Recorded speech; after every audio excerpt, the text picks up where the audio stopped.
Desde os primórdios da filosofia, o tema da verdade e a busca pelo conhecimento verdadeiro, pela essência das coisas, é um tema muito importante na obra de grandes filósofos.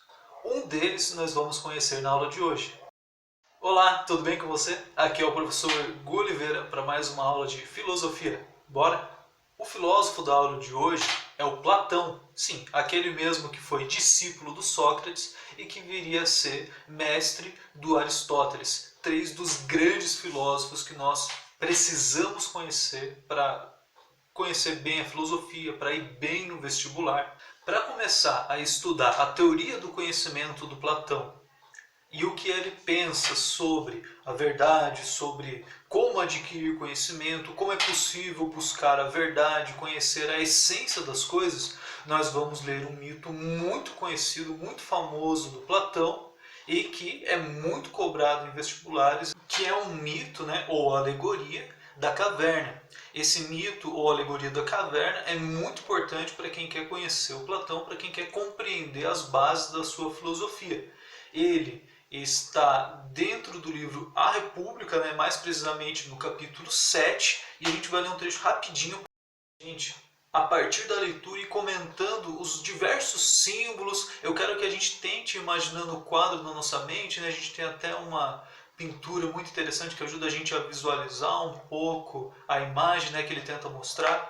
O jeito do Platão escrever em forma de mitos, né, em forma de alegorias, é muito interessante para a gente conhecer o seu pensamento, porque ele é muito cheio de símbolos, ele é muito cheio de signos, então compreender esses significados leva a gente a compreender a filosofia do Platão e de uma forma bem lúdica, né, de uma forma bem didática. Vamos lá? Muito bem, então logo no início do livro 7 da República ele diz o seguinte: pense em homens encerrados numa caverna, dotada de uma abertura que permite a entrada de luz em toda a extensão da parede maior. Encerrados nela desde a infância, acorrentados por grilhões nas pernas e no pescoço que os obrigam a ficar imóveis, podem olhar para a frente, porquanto as correntes no pescoço os impedem de virar a cabeça. Atrás e por sobre eles brilha a certa distância uma chama. Entre esta e os prisioneiros delineia-se uma estrada em aclive, ao longo da qual existe um pequeno muro, parecido com os tabiques que os saltimbancos utilizam para mostrar ao público suas artes. Então olha que interessante, né? Antes da gente continuar, a gente já tem aqui um cenário bem formado. Então imagina, né, essa caverna, imagina a situação, né? Vamos tentar nos colocar nessa situação, né? Você viver acorrentado numa caverna imóvel, de modo que a única coisa que você viu a sua vida inteira é o fundo da caverna. E existe uma luz projetada no fundo da caverna. É isso que você conhece do mundo. Só que na entrada da caverna, né, que está nas suas costas, entre a chama, algumas pessoas passam com objetos e essa chama vai projetar a sombra dos objetos no fundo da caverna. Aí fica a pergunta, olha que símbolo interessante. O Platão diz o seguinte: a maioria das pessoas vive presa na caverna. Tudo que a gente conhece do mundo são sombras da verdade, né? São as sombras projetadas no fundo da caverna. Quem é o verdadeiro filósofo? O verdadeiro filósofo é aquele que consegue se libertar das correntes e deseja sair da caverna. Percebe como esse símbolo é interessante? Você se liberta das correntes numa atitude filosófica, você sai da caverna e você tem a oportunidade de observar os objetos como eles realmente são.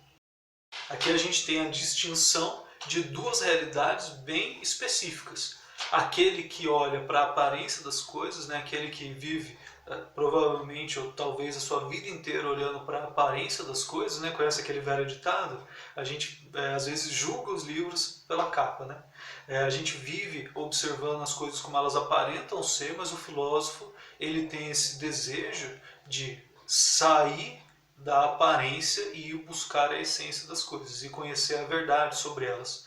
E o texto do Platão é tão interessante que ele até chega a comentar, né? Ele fala, assim que a pessoa sai da caverna, a luz incomoda os olhos. Já teve essa sensação quando a luz bate no seu olho, né? Quando você acende a luz do quarto rapidamente, quando você estava, né, no escuro, né, quando você estava dormindo, a luz incomoda os olhos, né, leva um tempo, né, para você se acostumar com a quantidade de luz que passa, né, a estar no ambiente agora. E com o filósofo acontece a mesma coisa. Essa subida não é fácil. A busca pela essência não é fácil, mas a atitude fundamental é essa, de sair da caverna para olhar as coisas como elas realmente são, iluminadas pelo sol. Até o sol é um símbolo interessante, né? O sol é o bem, né? Que ilumina todas as coisas, né? Sempre que a gente precisa recorrer à teoria do conhecimento do Platão, o mito da caverna ele é essencial. É partindo então do mito da caverna que a gente compreende a teoria do conhecimento do Platão. Para ele, por isso nós falamos que ele é de certa forma dualista, né, em relação à sua teoria do conhecimento. Para ele existe o mundo sensível, que é um mundo que é acessado pelos sentidos, ou seja, lembra as sombras da caverna? Olhar a aparência das coisas.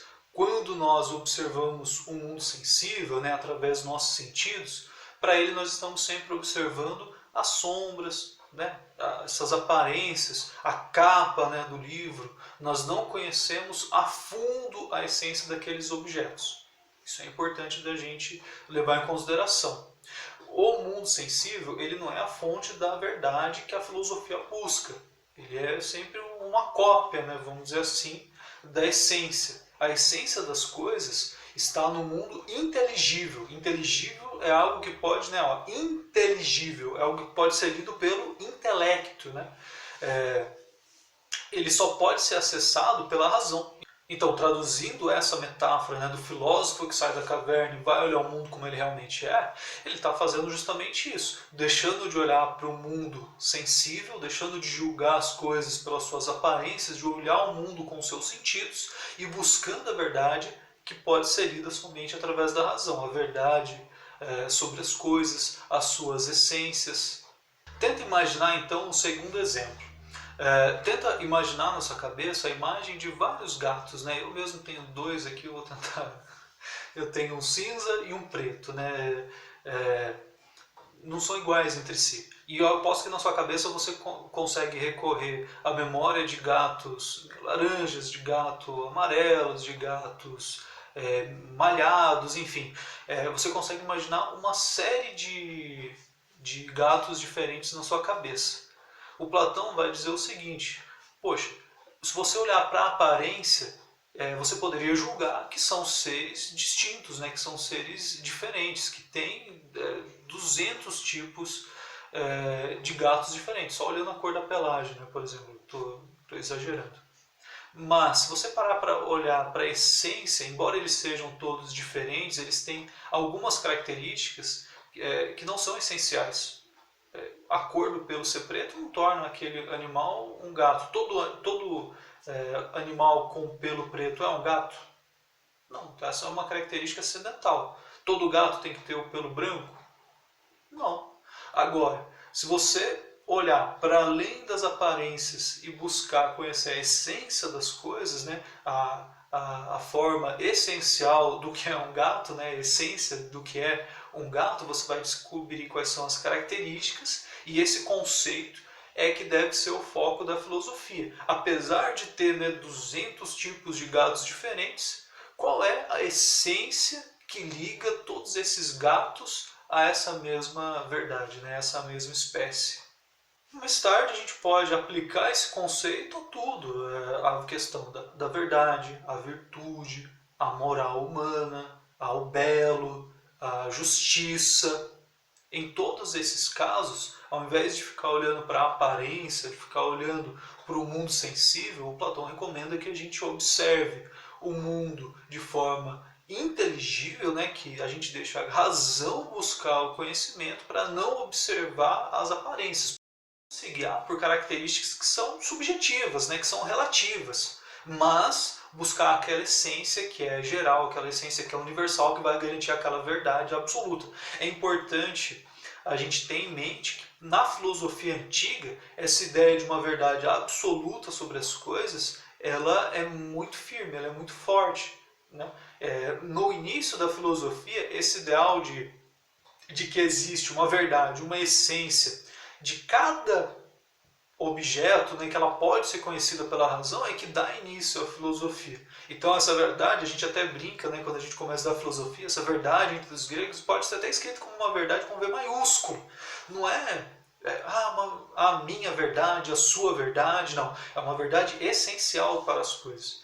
Nesse período da filosofia, inclusive, a palavra opinião, né, que é doxa, né, em grego, ela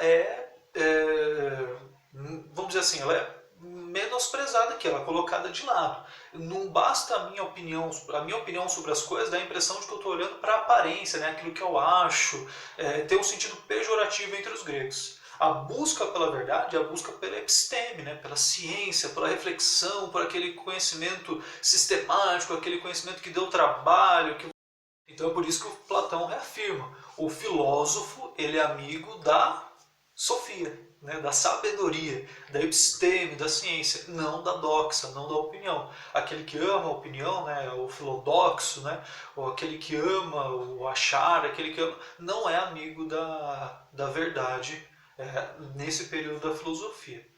É importante a gente compreender dentro do contexto histórico o que isso significa para o Platão, para a gente poder entender melhor como ele pensava, certo?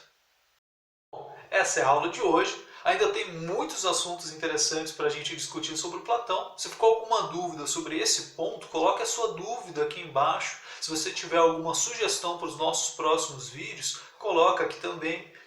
Se você gostou do vídeo, quer receber mais, se inscreve no canal, curte para mostrar o seu apoio. Toda segunda-feira a gente vai postar recados sobre as datas dos próximos vestibulares. Na quarta-feira, uma questão comentada de filosofia. E na sexta-feira, uma aula sobre um assunto importante que cai no vestibular.